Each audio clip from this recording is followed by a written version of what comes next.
Welcome to Ordinary to Badass. Whether you're ordinary or badass, I am so glad you're here. Today's guest is Tiffany Grant. Tiffany, thank you so much for being here. Excited to have you on the show. Thank you so much for having me. I'm super excited to be on your show and just to talk to your audience. So before we go any further, I've got to ask, do you consider yourself ordinary or badass? Well, first of all, ordinary is boring. I definitely consider myself a badass. Nice. Have you always felt that way? I wouldn't say always, no. But I have found that the more confidence I build, the more badass I feel. And so I will say, like, probably within the past, we'll say 5 years or so, is when I really started stepping into my badassness. Okay, I can't wait to dig more into your story. But first, will you tell us a little bit about yourself? Yeah, sure. So I guess I'll just start with I was a teen mom. So I'll just start there. Now, I guess I could consider myself a badass back then, only because, I got pregnant with my oldest son at 17. And then at 18, I had him and I still, went to school. I still had a whole successful career. I still did all the things that I wanted to do. And I didn't let that deter me. And at that time, a lot of people were like, oh, Tiffany, you made a big mistake. You'll never do anything with your life, this, that, and the other. And I said, oh, okay, I'll show you. And so I feel like, in life, our badassness kind of ebbs and flows. So I'm like, back then, like I really considered myself a badass. And then I will say, a few years later, I tried to apply for a credit card. And at that time, I want to say I was probably like 20, about 20, 21, and I got denied. And I got denied because they said that I didn't make enough money. And I also had too much medical, too many medical accounts on my credit. And so I was like, well, dang, I don't feel like a badass anymore. Like I thought I was like really rocking this thing. And after getting denied, I said, well, dang, I don't feel like a badass, but I was like, I want to feel like a badass again. So I have to get this in order. I have to get this in line. And so once I did that, like I said, during that time, like after I got the denial, that's what started this trajectory that I'm on now. And I went hard when I say I was working 2 jobs, going to school full time. I had another son during that time. And I was just like, I have to make this work. I have to do good for my kids, do better for my kids. And then all of the kids that come after them, my grandkids, the great grandkids, and things like that. And so I was like, I have to turn this badass back on because I can't go out like this. And so, throughout the years, I ended up graduating with my bachelor's, my master's, had a successful career in HR. And now I'm a full-time entrepreneur doing financial education. So it's like, there were points in time where I didn't feel like a badass, but it's like I always picked myself up by the bootstraps and, hit the ground running and went hard. So that's just a little bit of my story, but I just, that kind of gives you a snapshot of what my life entails. Yeah, I love your story because it's like, it's so human, right? We all have these hardships, these things we face, and we think it's so easy for everybody else. Like, oh, why did they have it so easy? Or somebody might look at you now and be like, oh, why does Tiff have it so easy? And it's like when you see the behind the scenes story, it's like you had to work hard for what you got. And I love that.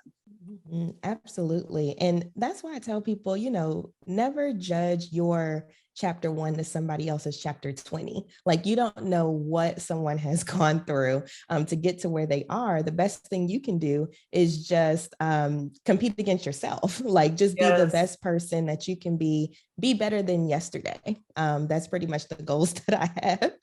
Right, right. It's like be 1% better than yesterday. It doesn't have to be like some huge, gigantic step, but just improve just a tiny bit every single day. I love that. Mhm. So, Tiffany, take us back to the time where you were 17 years old or 16 years old when you found out that you were pregnant, and how did you feel? And then also, how did you move on? How did you move past what everybody was telling you? Yeah, so I was 17 when I found out. Now, my whole life, I wanted to be a chef, right? That was like my dream. I used to watch the Food Channel all the time. Even when I was little, I want to say like five or so, I used to have a business called Tiffany's Cafe where I didn't cook at that time, but I did make menus and pass them out around the dinner table and then came and collected, my little coins. But that was what my trajectory was supposed to be, right? So I got accepted into culinary school. Now, the culinary school that I was accepted into was about an hour and a half away from where I lived.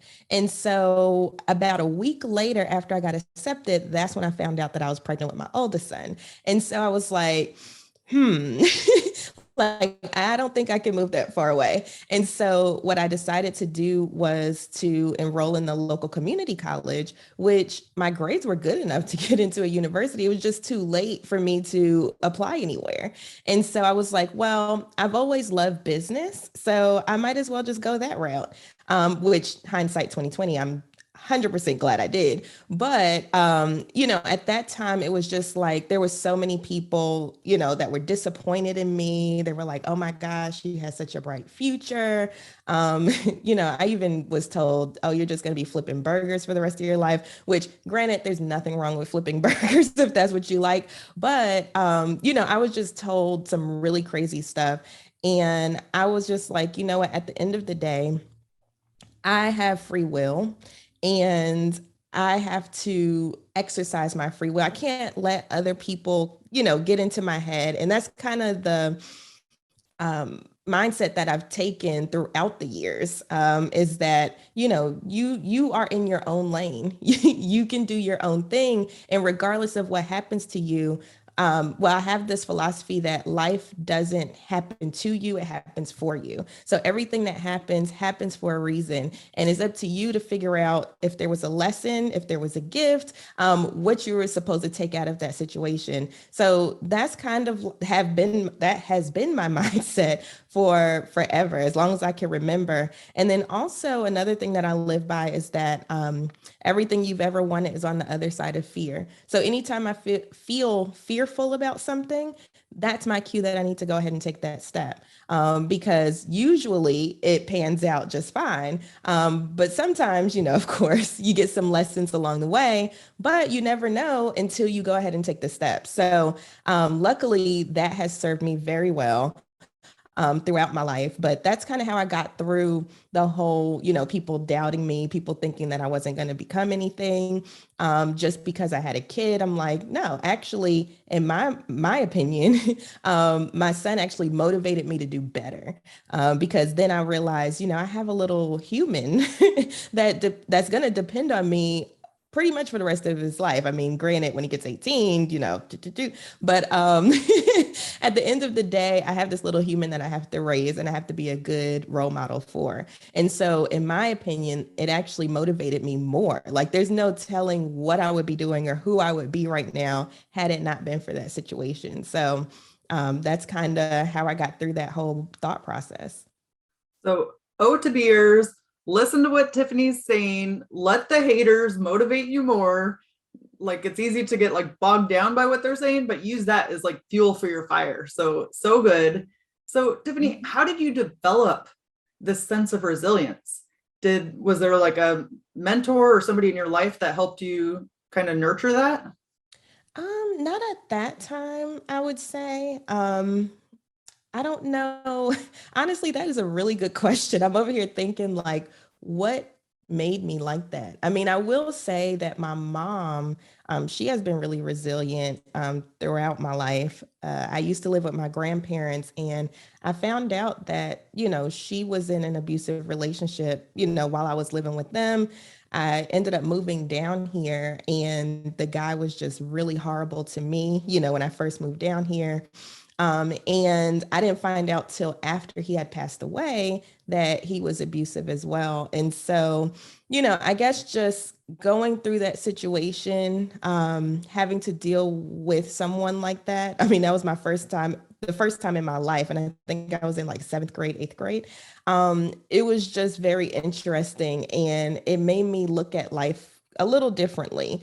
And that's kind of where I got the whole free will thing, right? Because he used to try to control different things in my life. And I'm like, like, you really don't have a say in this. I mean, I respect you as a parent or elder, but at the same time, you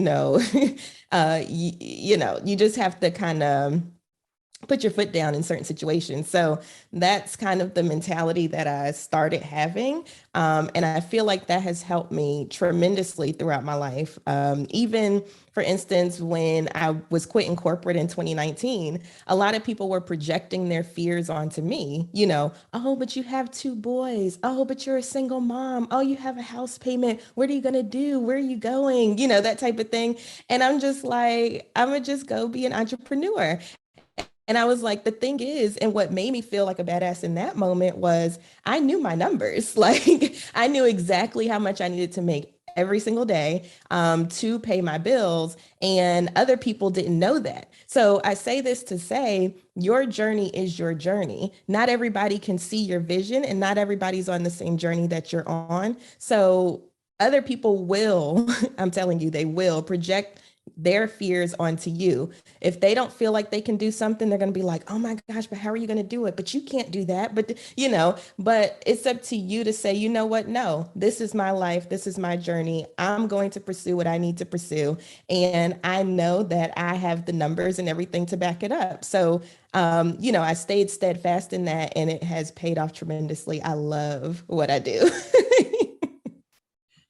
So you said that you knew the numbers. What did you do to kind of prepare or to know that you had enough? What was it you were looking at? Yes. So I was okay. So at that point, I was already budgeting maybe for like a year or two before I made that decision, maybe three. Anyway, I had been budgeting for some time. And so, as part of budgeting, I knew, okay, at that time, I only needed $50 a day. If I made $50 a day, then I can pay all of my bills and I'll be okay. And so, thinking you're like $50, like I could go drive Uber and Lyft, which is what I was doing, part-time during this time. I'm like, I can drive Uber and Lyft for like 2 or 3 hours and I can make $50 and then I'll have the rest of my day to do whatever it is that I want to do. And so then I started thinking, I'm like, so does it really make sense to sit at a job that I do not feel fulfilled in for like 8+ hours because I was salary and they overwork you when you're salary. But for like 8+ hours when I can just make $50 a day and have a better quality of life and be okay. And so I really started thinking about that thing. So to prepare, I went ahead and started saving. So I tell people, use other people's money to fund your passions and to fund your dreams. So by that time, I had already had my business maybe like a couple of years already. I already had clients, I already had money coming in from that. And then also I was saving like a mad woman because I was already on my journey to be debt free by 30. So I had paid off a lot of my debt already. So that's how my number was so low. And then I just started saving. Like I think when I quit corporate the second time, because there's another story behind that, but when I quit corporate the second time, I had saved up like 4 months of emergency fund, which worked out perfectly for me. The first time I quit corporate, I didn't realize I wasn't quite ready. I'd only saved up like 1 month. And luckily, one of my old jobs found out that I was back on the market and they were like, oh, can you come back and help? And so that kind of worked out. But when I did it again, I said, okay, Tiffany, you need more than 1 month's worth. That did not work. And so I did about 3 to 4 months worth of, expenses. So that way I knew I could be set. So that way, as I tell people, in entrepreneurship, it's hard. It's very, very hard. You only get out what you put in. And some months is very variable. Some months you might not make that much. Some months you might make a lot. It's very variable. So in the beginning, I wasn't making as much money as I needed to make my goal of $50 a day. And so I was like, okay, if I can go hard, then maybe in the next 2 months or so, then I'll have enough to actually sustain myself with my business. And so that's kind of where I came up with the 3 to 4 month figure, because I was like, 2 months I think I can do it, but let me give myself a little bit of a cushion too. Also, I tell people if they are making the exodus from corporate, always keep your relationships good. And that came into play, with the first time I quit, right? Because I always kept a good, like I never burned bridges. So I always kept good rapport with all of my old employers.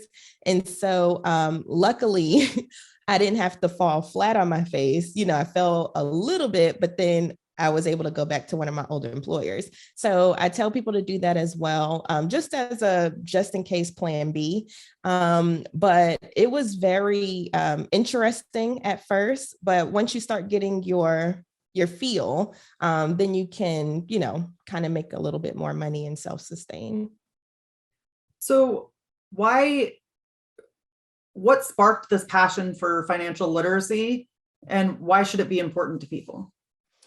So, honestly, I feel like I've always liked money. And I don't mean that like, I just love spending, I'm a gold digger and all that stuff. No. I just always love saving money, actually. So like I remember being really little, and I don't know if you remember when they had like the coupon things you could pull in the grocery stores. I used to always grab the coupons when they used to send the coupons in the mail where you can cut them out and stuff. I used to always sit there and cut those out. And I just always loved saving money. So at that point, and then also, I've always had businesses, like different businesses throughout the years. And so for me, I think just immersing myself in, learning as much as I could about money. Like when I was, let's say, after I was pregnant with my son, it might have been after I had my son. So maybe when I was 18, I started reading Money Magazine, Kiplinger Magazine, listening to podcasts, reading blogs, all types of stuff, whatever I could do. Oh, and I used to love Susie Orman. But anything I could do to just immerse myself in learning more about it. And then once I did that, I realized how much people don't know, right? I was just like, I was the go-to person that everybody would come to, even my own family, like, Tiffany, what do you think about this? Tiffany, what do you think about that? Do you think I should do this? Do you think I should do that? And so I was like, if one person has this question, then it's probably hundreds of people that have this question. And so that's when I created my blog, Money Talk with Tiff. And I started just chronicling my journey to be debt free by 30, and then also answering questions in a bigger platform. So that way it could help more people. So that's kind of how I got started on this whole financial literacy and education thing.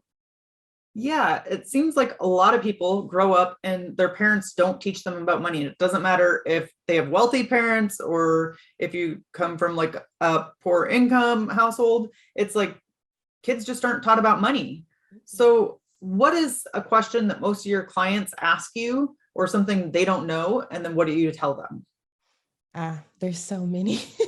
Because the issue is we're not taught any of this in school. And like you said, our parents generally don't talk about this stuff to us either. Like, as a child, at least in my household, nobody talked about anything money, like not how much was coming in, not how much was going out. It was just like, you ask for what you want. Maybe you can get it, maybe you can't. And that was that.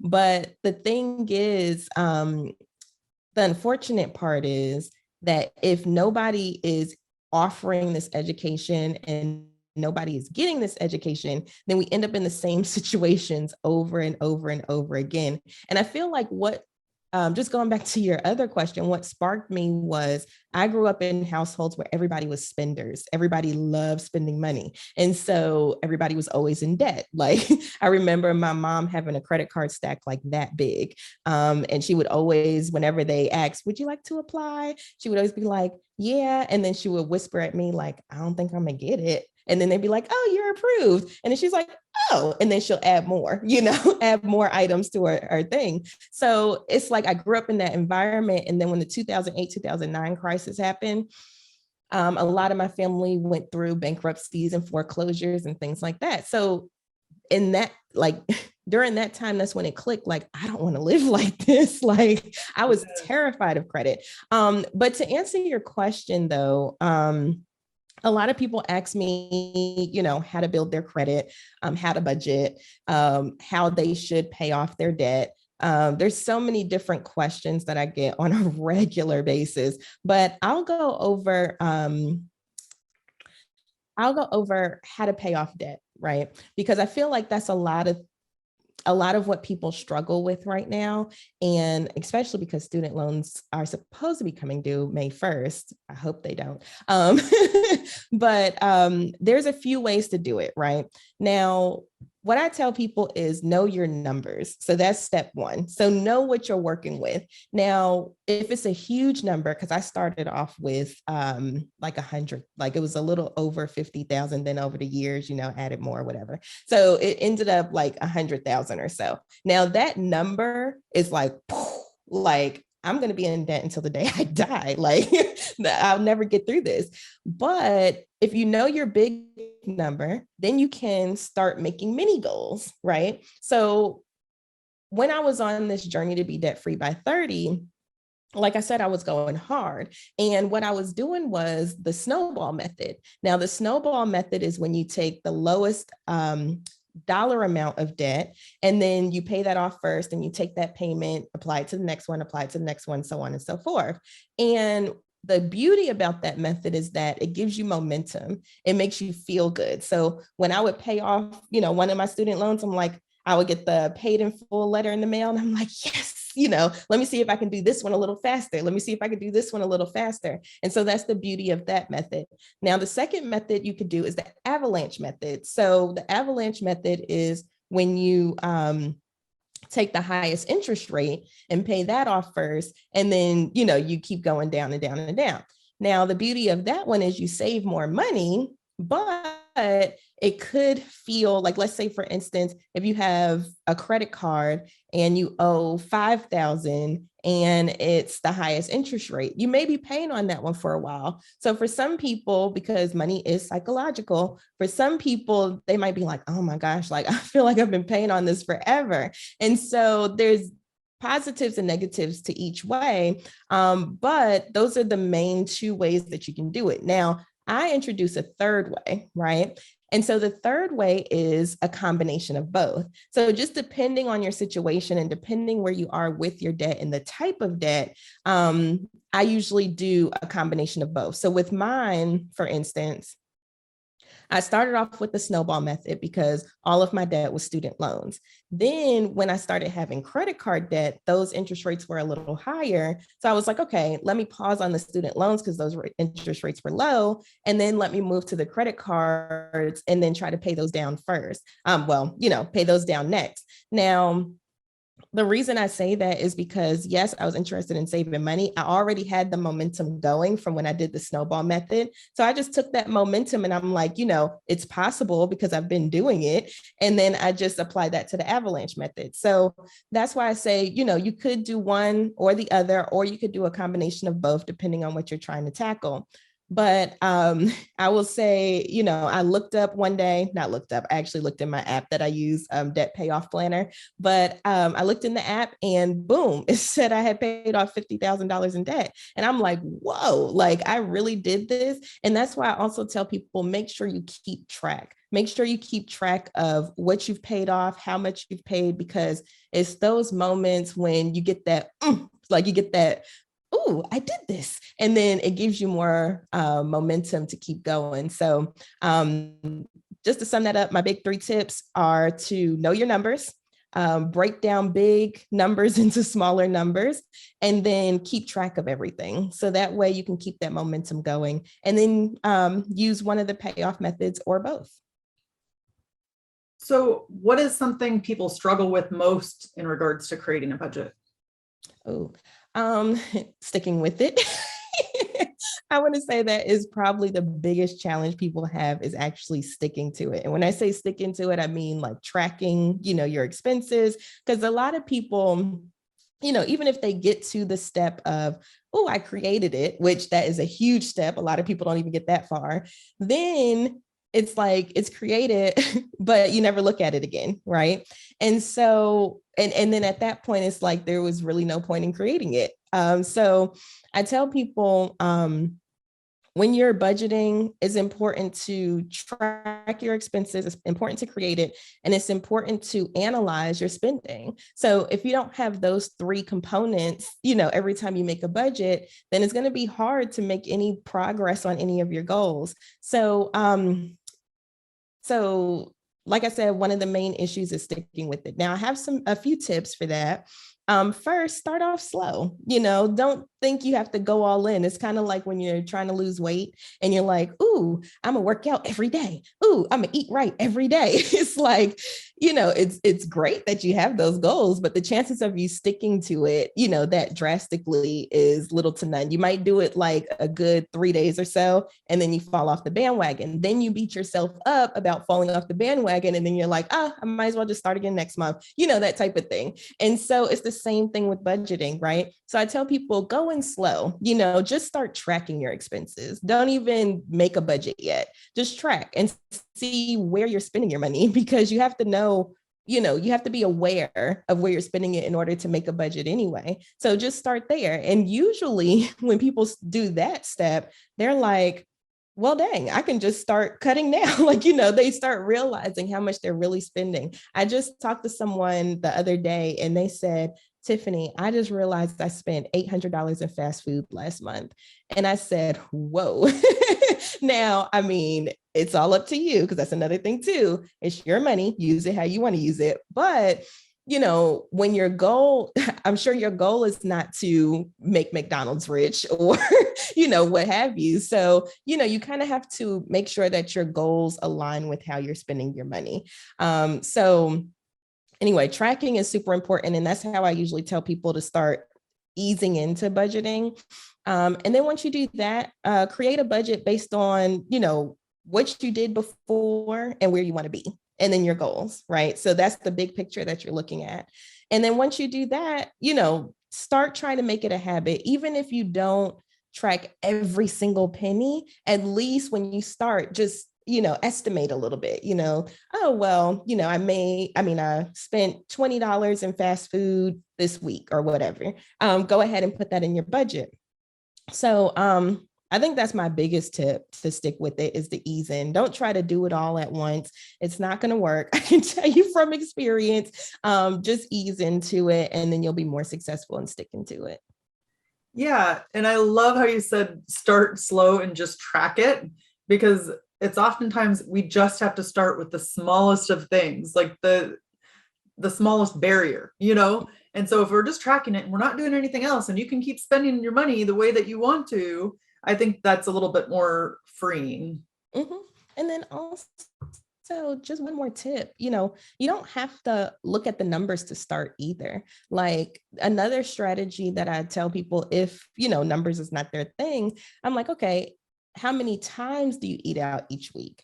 And if it's like 5, okay, well, let's try cutting it down to 3. So you're saving money and you're making the number smaller without really focusing on the number, if that makes sense. So Yeah. that's something else that you can employ too.